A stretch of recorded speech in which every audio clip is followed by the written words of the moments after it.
Hello, my name is Kelly Lemon and this video is all about what I wish I'd known before I ran the numbers on my first investment property.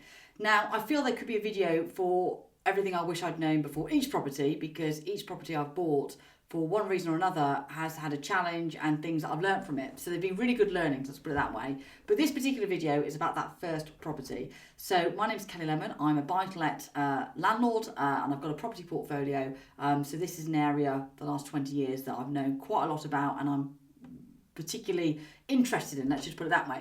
So let me start with this first property. Now I'm going to rewind a few years and kind of give you a little bit of context so it kind of makes sense. But I was one of those rare people that went to university to get a degree, and I actually moved from another from an island to actually go to where I was doing my degree. So when I got there and there were 2 or 3 lectures a week, I was absolutely bored out of my mind. So that's actually how I started, or when I started learning a bit about property or real estate investment. And anyway, so I actually bought a property and I say renovated it, but actually I now know that was nothing like a renovation. That was a lick of paint and just a slight touch up. But anyway, I took the equity, as that property grew in value and we bought another property, I took the equity from that and I decided I'm going to buy my first investment property. And I must have been around about 2019 because I was doing my degree at the time. So I actually bought a property right next to the university and I bought a 4-bedroom property, or so I thought. So, and here comes some of the lessons, because actually what I bought was a student property. Now, a student property is a HMO. And for those that don't know what HMO is, it's a house of multiple occupation. And it's a very regulated and a relatively niche area within property investment. Now, I didn't realise I bought one of those. I kind of bought it and had this really steep learning curve, which was great because that's really helped me. But I'm sharing this to kind of give you some of the things that I wish I'd thought about beforehand. So I didn't know about that particular niche. I didn't know about the legislation. I did learn, but I didn't know at the time. I also, within the HMO market, students is also a niche. It's even more of a niche, actually. And they've got a very specific cycle. If you don't get tenants at a certain time of year, then quite often you can actually have voids for a really long time. So I didn't really understand or have an appreciation for that particular tenant type and kind of the idiosyncrasies of it and how it worked and the pros and cons of it and the cash flow, in essence, forecasting for that particular tenant type.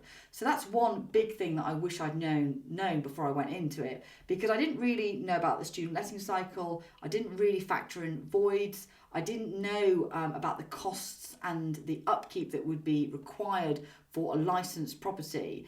And also within that area, it really was just student properties. And that's another big thing that really I didn't know or think about, which I really think about now. But back then, 20 odd years ago, I didn't think about when I went into it, which is what's the exit if the market shifts. And I say that because ironically it did. Because even though it was very close to the university, that university changed some of its policies. That university then had another university that opened up and it started moving and merging some of its campuses. And actually I didn't really have a plan B for that particular area. So those were some of the things that kind of happened. But the other market shift is what happens if this property falls in value? What happens if the market changes?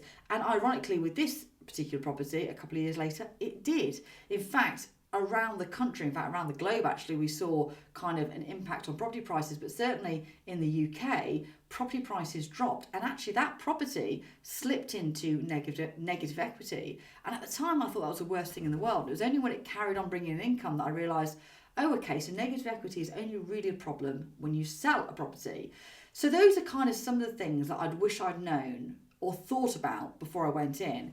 And perhaps it was, I didn't really have anybody advising me. I didn't really have anybody to say, what about this, what about that, and kind of flush through some of those answers, which is really kind of why I've made this video. So that if you are looking at buying an investment property and you're running the numbers, have you factored in all of the numbers? Have you really thought about it? Have you thought about your exits? Have you thought about market shifts?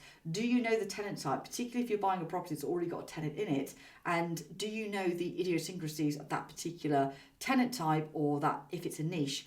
and what are the licensing requirements, if any, or what are the actual requirements for that property in that area? What's the local authority stipulations, because they do vary. So those are some of the things that I wish I'd known. Now, I don't regret it at all because I learned so much with that property, and I actually decided to let it myself. So not only did I buy a property with 4 students, I thought, you know what, I'm going to let it myself. And like I say, that was a really steep learning curve for all sorts of reasons, and not enough time to go into detail here. But there were so many things I learned along the way, and actually that really got me started on my journey, because the great thing is once you do tackle these things and once you do get your head around them, then you can break them down. They can be quite simple. And loads of people won't ever take the time. They'll look at it and go, oh, that's way too complicated. I don't understand it. And they'll miss out, because actually I happened to start with a HMO. I didn't intend to start with a HMO, but that's where I started. But then that gave me so much knowledge and experience and track record that when I carried on building my portfolio, that was a really useful learning curve. So those are some of the things that I'd wish, some of the numbers that I wish I'd run before I bought my first investment property. And like I say, I'm sharing this video with you just in case you haven't thought about some of those things, or maybe you're on the other side of the coin and actually you've thought about these things so much that you're not actually taking action with it. Now, so to help you, I've created a checklist. So there's a downloadable checklist, it's a PDF that you can go through, and that will kind of just bring all your thoughts to one place. There's nothing worse than being overloaded and overwhelmed with different things to think about, or if you're not thinking about any of it, not having anything to think about. So there's kind of that, sweet spot in the middle, so to speak, and the checklist should help with that. But I've also created a community, and that's really because I'm building a community at the moment, and I want people that have got interest in real estate property. They're either property investors, they want to be property investors, but it's just an area that they've got a lot of passion for and that they're really interested in. And this is a community where, A, you can learn a lot more about me, kind of what I do, how I do it, and all those sorts of things.